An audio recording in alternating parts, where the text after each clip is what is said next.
Com a possibilidade de contar com o Tite como novo técnico, evidentemente o Flamengo tem um plano claro sobre como agir com relação ao novo treinador, a partir de quando contar com ele. Não dá para ser no ano que vem. Tite teria que assumir agora, no começo de outubro, digamos, depois do jogo de sábado contra o Bahia, algo mais ou menos assim, para iniciar um trabalho, buscar os pontos que pelo menos coloquem o Flamengo na fase de grupos da próxima Libertadores, menos do que isso seria um absurdo, e até brigar, vai lá, se conseguir uma impressionante, inesperada arrancada, brigar ali pelas primeiras posições ou pelo título, sabe lá o que vai acontecer nesse Brasileirão, com times tropeçando e o líder Botafogo perdendo 3 jogos seguidos. É claro que isso é muito difícil, é claro que teria que se repetir mais ou menos o que houve em 2009, e isso dificilmente ocorrerá. Tanto os tropeços dos demais times e vitórias em sequência que seriam necessárias para isso. Mas hoje o Flamengo está 4 pontos atrás do Palmeiras, que é o vice-líder. É uma distância que não é grande. Todo mundo muito embolado. O Flamengo é o 7º colocado. Então é perfeitamente possível retomar uma posição entre os 4 melhores e garantir uma classificação para a próxima Libertadores, que é fundamental. E o Tite tem que fazer parte disso. O Tite deixou o Corinthians para assumir a seleção em 2016, quando Dunga, muito mal naquela ocasião, né, comandava o time da CBF, que estava fora da zona de classificação para a Copa do Mundo de 2018, na Rússia, exatamente. E ele rapidamente colocou o Brasil na primeira colocação e classificou para o Mundial. Não digo que ele vá colocar o time do Flamengo se assumir em primeiro no Brasileiro, mas pelo menos na zona da Libertadores, para entender o funcionamento das coisas dentro do clube, quem faz o quê, avaliar inclusive o elenco durante essa reta final de ano para pensar no ano que vem. Então, se o Tite for contratado, não dá para ser ano que vem. Essa história, começar o projeto no início do ano, e o detalhe, para ele seria uma tranquilidade.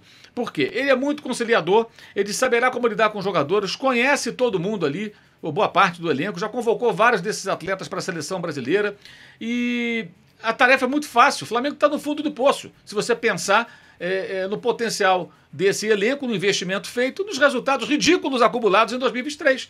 Então, qualquer coisa melhor do que isso que tem hoje vai ser ótimo para o torcedor do Flamengo. E essa meta é a meta muito baixa até, colocar o time na Libertadores, vamos combinar. Então seria uma molezinha. Rapidamente ele conquistaria a torcida, porque tiraria o Flamengo de uma 7ª colocação, faria com que o time caminhasse melhor, alguns bons jogos e tal, algumas vitórias relevantes, e o Flamengo voltaria ali a uma boa posição, indo para a próxima Libertadores, despertando uma boa expectativa para o ano que vem. Aí ele tem todo o Campeonato Carioca, aquela ladainha toda de começo de temporada no Brasil. Ano que vem não tem Mundial, não tem Supercopa, não tem Recopa, não tem nada disso.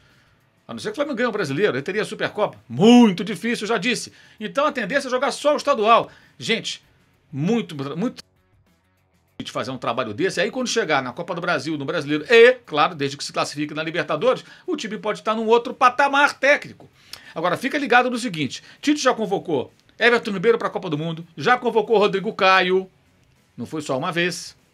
Obviamente não vai querer abrir mão do Bruno Henrique, porque não é louco, é o ídolo da torcida, o jogador que tem, digamos assim, o maior prestígio com o torcedor hoje. E é um ótimo jogador. Não é porque ele não convocava para a seleção, onde ele tinha outras opções para jogador ali daquela função, com características minimamente próximas. No Flamengo não tem ninguém melhor, e no futebol brasileiro não tem ninguém melhor do que ele para fazer o que faz o Bruno Henrique. Então, é muito provável que, se assumir, o Tite até peça renovações de contrato dos jogadores que o Flamengo não quer contar. Rodrigo Caio é carta fora do baralho. Felipe Luiz também é para o ano que vem. Isso é decisão da diretoria e informação. Mas Felipe Luiz não digo que vai ficar porque já está com uma idade mais elevada, já não consegue jogar quase e tal. Mas Rodrigo Caio está um tempão sem machucar e também um tempão sem jogar. Com o São Paulo ele não joga. E a gente sabe que ele gosta muito do Everton Ribeiro. O Flamengo quer dar 1 ano de contrato para o Ribeiro.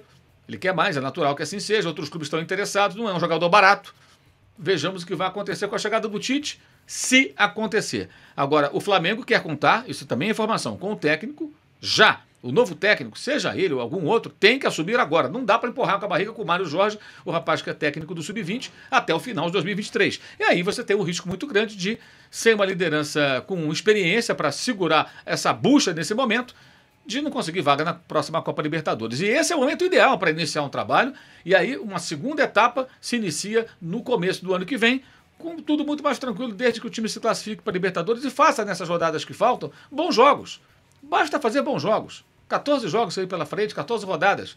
Então você tem jogos contra adversários importantes, pode ter boas vitórias, voltar a motivar a torcida e criar uma expectativa positiva para o ano que vem. Eu considero Tite, falo isso já há muito tempo, quem me acompanha sabe, o melhor técnico brasileiro do momento, já há algum tempo. Ah, mas foi mal na Copa do Mundo. A Copa do Mundo ele foi muito mal, eu critiquei muito e continuo achando que ele não esteve à altura do Mundial. O Mundial acabou sendo grande demais para ele.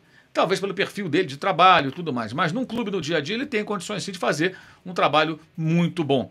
E com o material humano que ele tem nas mãos do Flamengo, sem dúvida alguma, pode montar um time muito competitivo, remontar esse time. Mas o Flamengo também tem que pensar em mais do que o técnico, esse é o grande problema. Tem que reformular o seu departamento de futebol, tem que mexer em setores estratégicos. Não adianta só terceirizar para o treinador e sua nova comissão técnica o departamento, porque o cara cuida de tudo, como foi feito com o Jorge Jesus e tentaram com outros profissionais depois disso.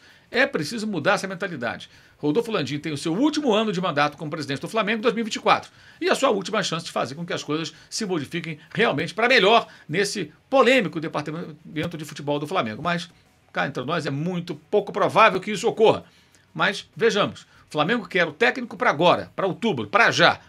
E me parece que, para quem assumir, digamos que seja de fato o Tite, é uma ótima oportunidade. O Flamengo está em 7º do Brasileiro, fracassou em tudo. Qualquer coisa boa que ele consiga agora vai parecer excelente. Então ele pode rapidamente conquistar o torcedor, conquistar a confiança dos rubro-negros, e aí ele começa o ano que vem numa boa, jogando só o Carioca. Vamos combinar, né? Uma moleza. É uma pré-temporada de luxo. E depois ali atuando nos jogos, se classificar de Libertadores, depois vem a Copa do Brasil, as coisas vão caminhando naturalmente. O Flamengo tem que se reconstruir e a escolha do técnico Tite me parece a mais razoável no momento. Mas não dá para esperar o ano que vem, não. Se o Tite não quiser, a diretoria vai ter que correr atrás de outro nome para ontem. E aí vai ser bem difícil também. Bem, você fica sabendo que sábado tem live, né? Depois do jogo entre Bahia e Flamengo. O jogo é às 4 da tarde, 6 e pouco da tarde, estaremos aqui conversando sobre essa partida primeira, com pouca procura de ingressos até agora. Torcedor de saco cheio, torcedor que prestigiou o Flamengo demais, lotou o estádio sempre. Vai ter gente lá, vai ter um bom público certamente, mas talvez num lote como lotou em tantas ocasiões, até em jogos contra times como o América, que era o lanterna do campeonato e foi recorde de público do campeonato naquele melancólico empate de 1-1. O Flamengo quase perdeu aquele jogo, inclusive. Um dos papelões dessa temporada terrível.